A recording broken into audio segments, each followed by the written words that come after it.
नमस्कार दोस्तों, स्वागत है आपका कक्षा 12 अर्थशास्त्र। दोस्तों, हम अर्थशास्त्र के अध्ययन कर रहे हैं और अभी तक हम 2 वीडियो कंप्लीट कर चुके हैं। अध्याय 1 का इसमें व्यष्टि अर्थशास्त्र आता है, उसमें भी हम परिचय पढ़ रहे हैं। तो इसी क्रम में हम आगे बढ़ते हुए हम अभी इसकी तीसरी जस्ट वीडियो कर रहे हैं। 2 वीडियो हम डाल चुके हैं। अगर आपने नहीं देखी हैं तो हम इसमें डिस्क्रिप्शन में लिंक लगा हुआ है, आप जाके देख सकते हैं। तो अब हमारे जो एक क्वेश्चन और बचा था उसको हम कंप्लीट कर लेते हैं। और दोस्तों, उसको चालू करने से पहले मैं आपको बता दूं, हमने इसको पूरा उस तरीके से बनाया है कि आज तक जो भी अगर मैं कहूँ तो 2019 या 18 से जो भी पेपर आ रहे हैं, पेपर में जो भी क्वेश्चन आ रहे हैं वो सारे क्वेश्चन मैंने इसमें रखे हुए हैं। तो आप इनको बहुत अच्छे से पढ़ लें। मैं इतना ज़रूर कहूँगा, इससे बाहर आपका पेपर नहीं जाएगा। ठीक है, चलिए तो देखिए, अब अपन स्टार्ट करते हैं। आर्थिक क्रियाओं के प्रकार: उपभोग, उत्पादन, वितरण, विनिमय, निवेश, जिनके बारे में अपन को पढ़ना है। ठीक है, सबसे पहले आता है उपभोग या कंजप्शन।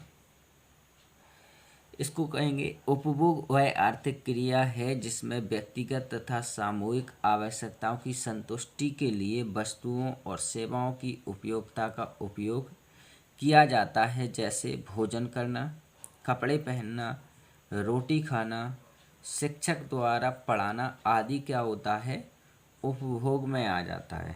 ठीक है, मतलब शिक्षक द्वारा छात्र को पढ़ाना, तो छात्र क्या कर रहा है, उपभोग कर रहा है शिक्षा का।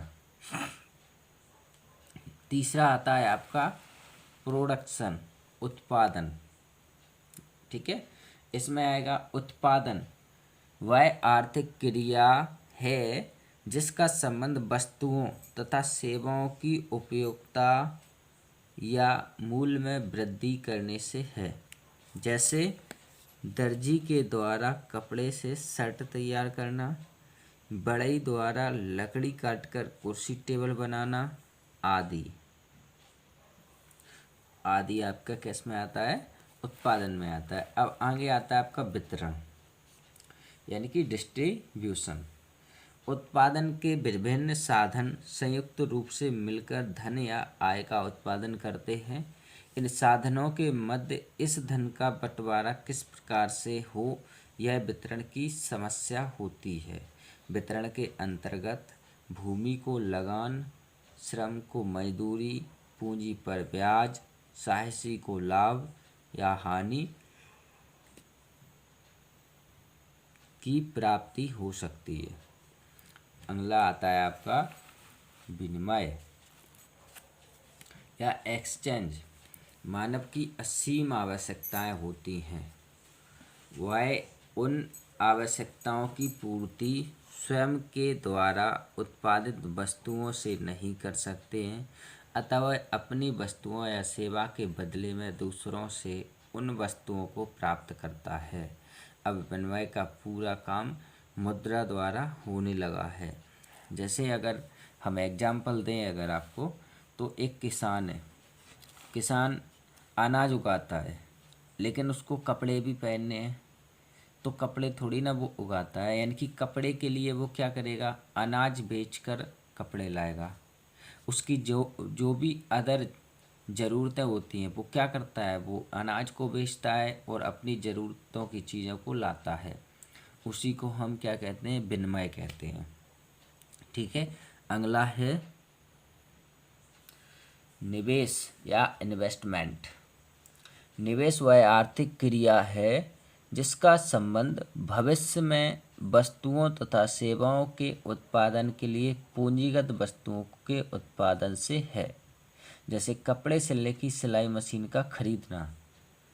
मतलब जिससे कपड़े सिलने की सिलाई मशीन का खरीदना, आज अपने कपड़े सिलने की मशीन खरीद ली, उससे आप कपड़े सिलोगे तो आप क्या करोगे, पैसे कमाओगे उससे। XYZ आप किसी भी उद्योग धंधे में या व्यापार में जब पैसे लगाते हो तो उसको हम क्या कहते हैं, इन्वेस्टमेंट कहते हैं या निवेश कहते हैं।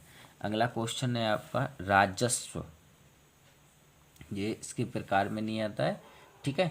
राजस्व या पब्लिक फाइनेंस, इसको कहेंगे हम, यह राज्य तथा स्थानीय प्रशासकीय संस्थाओं की आय तथा व्यय पर प्रकाश डालता है।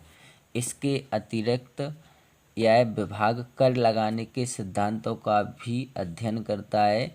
इसके अतिरिक्त समस्त योजनाओं जैसे रेल, तार, मद्य निषेध, यातायात, रक्षा, उद्योग की प्रगति में किए गए व्यय के उचित या अनुचित होने का भी निर्णय करता है। यानी कि यह सरकार की सारी लेन देन का हिसाब किताब रखता है, आय व्यय का हिसाब किताब रखता है। चलिए दोस्तों, हमारा व्यष्टि अर्थशास्त्र समाप्त हो गया है, ठीक है। अब मैं आपसे कहूँ कि ये क्वेश्चन कैसे आएगा, कितने नंबर में आएगा। अभी देखना, इसका ब्लूप्रिंट नहीं आया है, इसलिए अपन को सारे क्वेश्चन पढ़ना है। दूसरा क्या है, अगर ये 4 नंबर में आता है तो ऐसे आएगा, आर्थिक क्रियाएं क्या होती हैं, उनके प्रकार लिखिए। तो आर्थिक क्रियाओं के प्रकार तो हो गए हमारे ये। अगर आपसे क्वेश्चन ऐसे नहीं आएगा, 2 नंबर में आएगा, तो इन्हीं में से एक के बारे में पूछ लिया जाएगा। ऐसे पूछ लिया जाएगा, विनिमय क्या होता है, या वो क्या होता है, या वितरण क्या होता है, या राजस्व क्या होता है।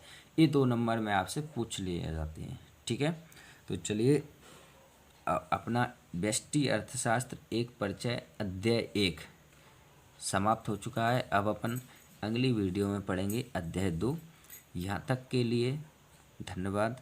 और अगर आप चैनल पर नए हैं तो सब्सक्राइब कर लीजिए, वीडियो को लाइक कर दीजिए और अपने दोस्तों को शेयर ज़रूर कीजिएगा। धन्यवाद।